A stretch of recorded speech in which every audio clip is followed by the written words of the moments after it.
Hay mga troops, halina't tuturo kayo sa aking munting tanim. Ito ang aking mga strawberry at iba pa. Yan, papakita ko sa inyo kung ano mga tinanim ko dito. Yan, dinlagyan ko ng net at nagtanim ako ng mga grapes. Yan, yan, bagong tanim lang yan guys. Yan, pangalawa, and then pangatlo. Yan, bagong tanim lang yan. Ayan o, ang lulusog na nila guys. Yan, pang-apat. Yan, hindi ko pa nilalagyan ng abono yan kaya bago pa lang. Ito, bagong tanim din yan. Yan, papakita ko to sa inyo yung aking dragon fruit na payat pa rin hanggang ngayon kaya wala pang abono yan. Pawang ano lang. Yung lupa lang talaga ang nagpapabuhay dyan, wala pang abono yan kaya mapayat pa. Yan guys. Yan, nakikita nyo wala akong yung solid na semento na lalagay dyan kaya wala pa tayong budget. Kahoy lang muna. Ayun yung sa labas. Yan. Dito lang yan sa paligid ng aking bahay. Yan, may mga sili ako niya na linipat.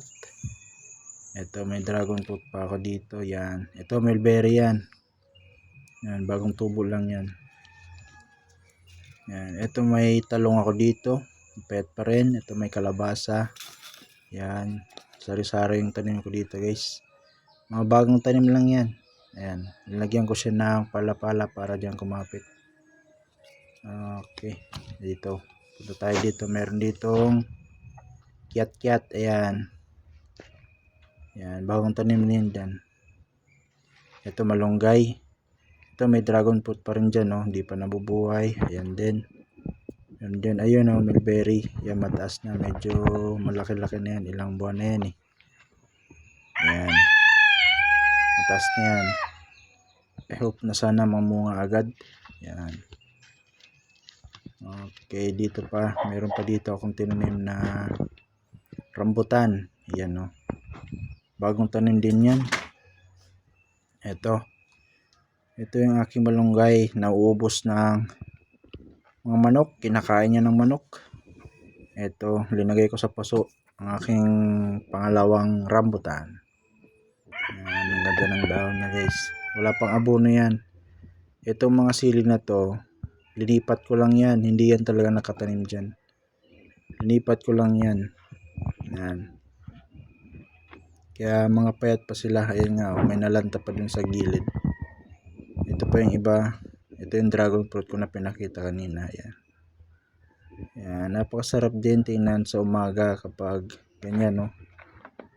Ito isa kong tanim. Tinutukayan ng manok kaya ganyan yung isang dahon. Ito pa tingnan nyo. Ayan. Mataba na sana to kaso kinakain talaga ng manok yung dahon. Ito may avocado ko ditong bagong tanim. Ayan. Tapos mangga. Ayan no. Mataas na yung mangga ko. 2 buwan na yan eh. Ito may papakita ko sa inyo ditong. Ito muna yung aking bahay na simpleng bahay lang. Hindi pa kasi napapagawa. Nabili ko lang to sa kapatid ko. Ayan, may papakita ko sa inyo dito na puno.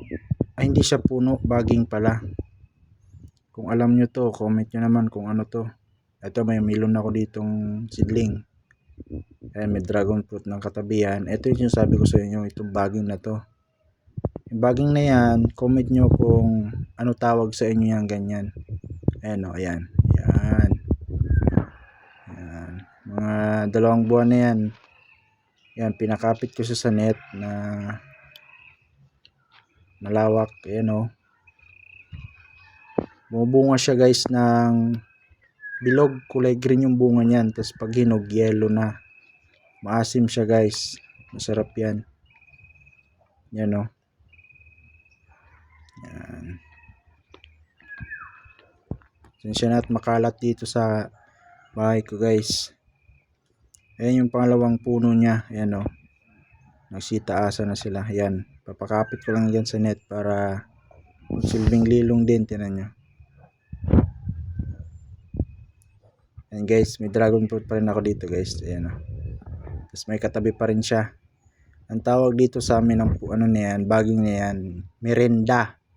Kung tawagin sa Bicol. Ayan, may rambutan pa ako dyan kaso mapayat.